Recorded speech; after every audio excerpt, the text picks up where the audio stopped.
नवरात्रि हिंदुओं का प्रमुख पर्व है। नवरात्रि एक संस्कृत शब्द है जिसका अर्थ होता है 9 रातें। इन 9 रातों और 10 दिनों के दौरान देवी के 9 रूपों की पूजा की जाती है। इन 9 देवियों को पाप विनाशिनी कहा जाता है। हर देवी का अलग अलग वाहन है, अस्त्र है, शस्त्र है, परंतु ये सब एक ही हैं। सभी परम भगवती दुर्गा से ही प्रकट होती हैं। आज जानेंगे देवी के इन 9 रूपों के बारे में। वीडियो में अंत तक बने रहिए। आप देख रहे हैं ब्रेकआउट फैक्ट्स। मां शैलपुत्री। शैलपुत्री देवी दुर्गा के 9 रूपों में से पहला स्वरूप मानी जाती हैं। यही नव दुर्गाओं में से प्रथम दुर्गा हैं। पर्वतराज हिमालय के घर पुत्री के रूप में उत्पन्न होने के कारण इनका नाम शैलपुत्री पड़ा। नवरात्र पूजन में प्रथम दिवस इन्हीं की पूजा और उपासना की जाती है। प्रथम दिन की उपासना में योगी अपने मन को मूलाधार चक्र में स्थित करते हैं। यहीं से उनकी योग साधना का प्रारंभ होता है। ऋषभ स्थिता मां शैलपुत्री के दाहिने हाथ में त्रिशूल और बाएं हाथ में कमल पुष्प सुशोभित है। अपने पूर्व जन्म में ये प्रजापति दक्ष की कन्या के रूप में उत्पन्न हुई थी, तब इनका नाम सती था। इनका विवाह भगवान शंकर से हुआ था। एक बार प्रजापति दक्ष ने एक बहुत बड़ा यज्ञ किया। इसमें उन्होंने सारे देवताओं को अपना अपना यज्ञ भाग प्राप्त करने के लिए निमंत्रित किया, किंतु शंकर जी को उन्होंने इस यज्ञ में निमंत्रित नहीं किया। माता सती ने जब सुना कि उनके पिता एक अत्यंत विशाल यज्ञ का अनुष्ठान कर रहे हैं, तब वहां जाने के लिए उनका मन विकल हो उठा। उन्होंने शंकर जी से अपनी इच्छा प्रकट की। भोलेनाथ ने विचार करने के बाद कहा कि प्रजापति दक्ष किसी कारणवश हमसे रुष्ट हैं। अपने यज्ञ में उन्होंने सारे देवताओं को निमंत्रित किया है, उनके यज्ञ भाग भी उन्हें समर्पित कर रहे हैं, किंतु हमें जानबूझकर नहीं बुलाया है। ऐसी स्थिति में आपका वहां जाना शुक्र नहीं होगा। भगवान शंकर के इस प्रकार समझाने से भी माता का मन शांत नहीं हुआ। पिता का यज्ञ देखने और वहां जाकर माता और बहनों से मिलने की उनकी इच्छा किसी प्रकार भी कम न हो सकी। उनका प्रबल आग्रह देखकर भगवान शंकर जी ने उन्हें वहां जाने की अनुमति दे दी। माता सती ने पिता के घर पहुंचकर देखा कि कोई भी उनसे आदर और प्रेम के साथ बातचीत नहीं कर रहा है। सारे लोग मुंह फेरे हुए हैं, केवल उनकी माता ने ही स्नेह से उन्हें गले लगाया। बहनों की बातों में व्यंग और उपहास के भाव भरे हुए थे। परिजनों के इस व्यवहार से उनके मन को क्लेश पहुंचा। उन्होंने देखा कि उनके पिता दक्ष के मन में भगवान शंकर जी के प्रति तिरस्कार का भाव भरा है और उन्होंने उनके प्रति कुछ अपमानजनक वचन भी कहे। यह सब देखकर उनका हृदय शोभ, ग्लानि और क्रोध से भर उठा। उन्होंने सोचा कि भगवान शंकर जी की बात न मानकर यहाँ आकर उन्होंने बहुत बड़ी गलती की है। वे अपने पति भगवान शंकर के इस अपमान को सह न सकी। उन्होंने अपने आप को यज्ञ की अग्नि में जलाकर भस्म कर दिया। इस दुखद घटना को सुनकर शंकर जी के क्रोध का पार न रहा। उन्होंने क्रोध में अपने गणों को भेजकर दक्ष के उस यज्ञ को पूर्ण तरह विध्वंस करा दिया। माता सती ने योग अग्नि द्वारा अपने शरीर को भस्म कर अगले जन्म में शैलराज हिमालय की पुत्री के रूप में जन्म लिया। इस बार वे शैलपुत्री नाम से विख्यात हुई। पार्वती और हेमवती भी उन्हीं के नाम हैं। उपनिषद की एक कथा के अनुसार इन्हीं ने हेमवती स्वरूप से देवताओं का गर्भ भंजन किया था। माता शैलपुत्री का भी विवाह शंकर जी के साथ ही हुआ। इस जन्म में भी वे शिव जी की ही अर्धांगिनी बनी। नव दुर्गाओं में प्रथम माता शैलपुत्री दुर्गा का महत्व और शक्ति अनंत है। मां ब्रह्मचारिणी।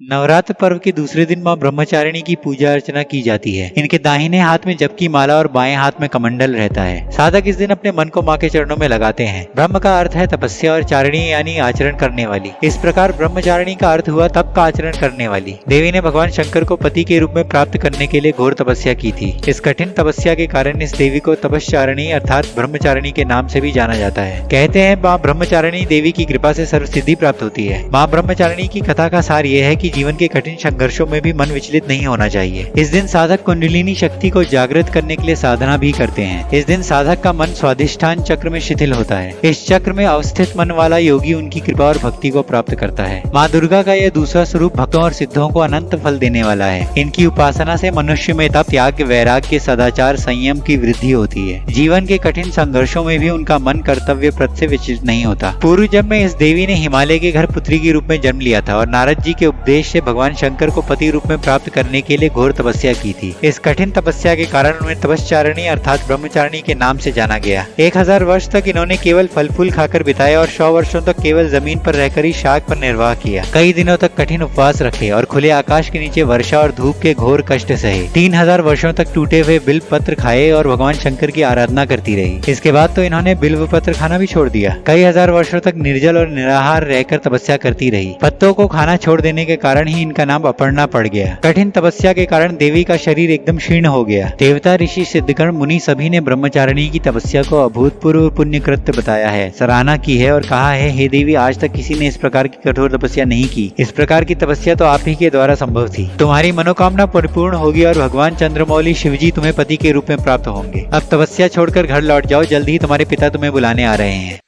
मां चंद्रघंटा।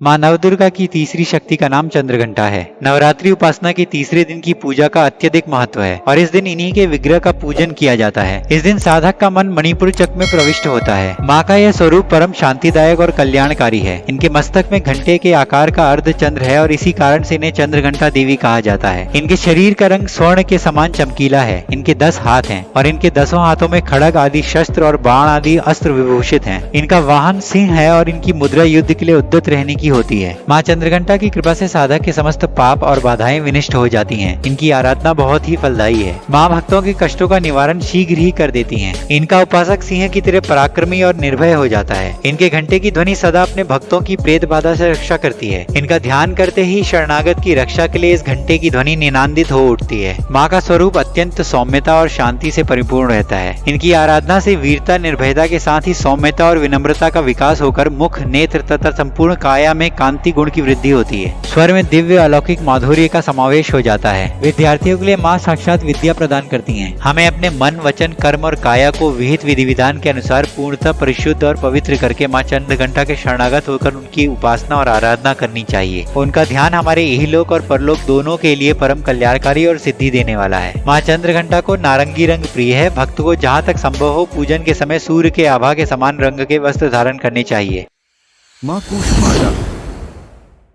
नवरात्र पूजे के चौथे दिन कुष्मांडा देवी के स्वरूप की उपासना की जाती है। इस दिन साधक का मन अनाहत चक्र में अवस्थित होता है। अतः इस दिन उसे अत्यंत पवित्र और अचंचल मन से कुष्मांडा देवी के स्वरूप को ध्यान में रखकर पूजा और उपासना के कार्य में लगना चाहिए। जब सृष्टि का अस्तित्व नहीं था तो इन्हीं देवी ने ब्रह्मांड की रचना की थी। अतः ये सृष्टि की आदि स्वरूपा आदि शक्ति है। इनका निवास सूर्य मंडल के भीतर के लोक में है। वहाँ निवास करने की क्षमता और शक्ति केवल इन्हीं में है। इनके शरीर की कांति और प्रभावी सूर्य के समान ही दिव्यमान है। इनके तेज और प्रकाश से दशों दिशाएं प्रकाशित हो रही हैं। ब्रह्मांड की सभी वस्तुओं और प्राणियों में उपस्थित तेज इन्हीं की छाया है। माँ की 8 भुजाएं हैं। अतः ये अष्टभुजा देवी के नाम से भी विख्यात हैं। इनके 7 हाथों में क्रमशः कमंडल, धनुष, बाण, कमल पुष्प, अमृत कलश, चक्र और गदा है। 8वें हाथ में सभी सिद्धियां और निधियों को देने वाली जपमाला है। इनका वाहन शेर है। माँ कुष्मांडा की उपासना से भक्तों के समस्त रोग और शोक मिट जाते हैं। इनकी भक्ति से आयु, यश, बल और आरोग्य में वृद्धि होती है। माँ कुष्मांडा अल्प सेवा और भक्ति से प्रसन्न होने वाली हैं। यदि मनुष्य सच्चे हृदय से इनका शरणागत बन जाए तो फिर उसे अत्यंत सुगमता से परम पद की प्राप्ति हो सकती है। अपनी मंद हल्की हंसी द्वारा अंड अर्थात ब्रह्मांड को उत्पन्न करने के कारण इन्हें कुष्मांडा देवी के रूप में पूजा जाता है। संस्कृत भाषा में कुष्मांडा को कुम्हड़ कहते हैं। बलियों में कुम्हड़े की बलि इन्हें सर्वाधिक प्रिय है। इसी कारण से भी इन्हें माँ कुष्मांडा कहते हैं। इनकी पूजा चौथे दिन की जाती है। इस दिन जहाँ तक संभव हो बड़े माथे वाली तेजस्वी विवाहित महिलाओं का पूजन करना चाहिए। उन्हें भोजन में दही हलवा खिलाना श्रेयकर है। इसके बाद फल, सूखे मेवे और सौभाग्य का सामान भेंट करना चाहिए, जिससे माता जी प्रसन्न होती हैं और मनवांछित फलों की प्राप्ति होती है। माँ स्कंद माता। नवरात्रि का 5वां दिन स्कंद माता की उपासना का दिन होता है। मोक्ष का द्वार खोलने वाली माता परम सुखदायी हैं। माँ अपने भक्तों की समस्त इच्छाओं की पूर्ति करती हैं। भगवान स्कंद कुमार कार्तिकेय के नाम से भी जाने जाते हैं। ये प्रसिद्ध देवासुर संग्राम में देवताओं के सेनापति बने थे। पुराणों में इन्हें कुमार और शक्ति कहकर इनकी महिमा का वर्णन किया गया है। इन्हीं भगवान स्कंद की माता होने के कारण माँ दुर्गा के स्वरूप को स्कंद माता के रूप से जाना जाता है। स्कंद माता की 4 भुजाएं हैं। इनके दाहिनी तरफ की नीचे वाली भुजा जो ऊपर की तरफ उठी है उसमें कमल का पुष्प है। बाईं तरफ की ऊपर वाली भुजा में वर मुद्रा तथा नीचे वाली भुजा जो ऊपर की ओर उठी है उसमें कमल का पुष्प लिए हुए हैं। इनका वर्ण पूर्णतः शुभ्र है। ये कमल के आसन पर विराजमान रहती हैं। इसी कारण से इन्हें पद्मासना देवी भी कहा जाता है। इनका वाहन सिंह है। नवरात्रि पूजन के 5वें दिन का शास्त्रों में पुष्कल महत्व बताया गया है। इस चक्र में अवस्थित मन वाले साधक की समस्त ब्रह्म क्रियाओं और चिर वृत्तियों का लोप हो जाता है। वह विशुद्ध चैतन्य स्वरूप की ओर अग्रसर होता है। माँ स्कंद माता की उपासना से भक्ति की समस्त इच्छाएं पूर्ण हो जाती हैं। इस मृत्यु लोक में ही उसे परम शांति और सुख का अनुभव होने लगता है। स्कंद माता की उपासना से बाल रूप स्कंद भगवान की उपासना भी स्वयं ही हो जाती है। यह विशेषता केवल इन्हीं को प्राप्त है। अतः साधक को स्कंद माता की उपासना की ओर विशेष ध्यान देना चाहिए। माँ कात्यायनी।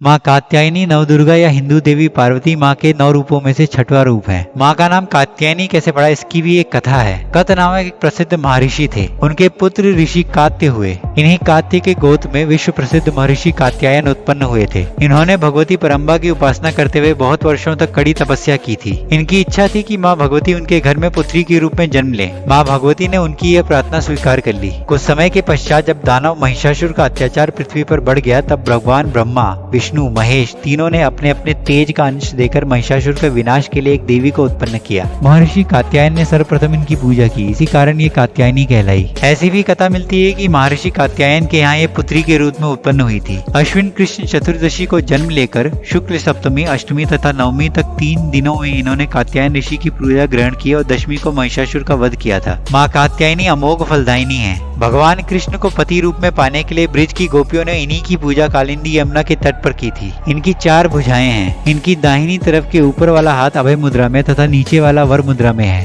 बाईं तरफ के ऊपर वाले हाथ में तलवार और नीचे वाले हाथ में कमल पुष्प सुशोभित है। इनका वाहन सिंह है। इनके पूजन से अद्भुत शक्ति का संचार होता है और ये दुश्मनों का संहार करने में सक्षम बनाती हैं। इनका ध्यान गोधूली पेला यानी रात होने से ठीक पहले करना होता है। इनका ध्यान और भक्ति जो सच्चे मन से करता है उसके रोग, शोक, संताप, भय आदि सर्वथा विनष्ट हो जाते हैं। माँ कालरात्रि।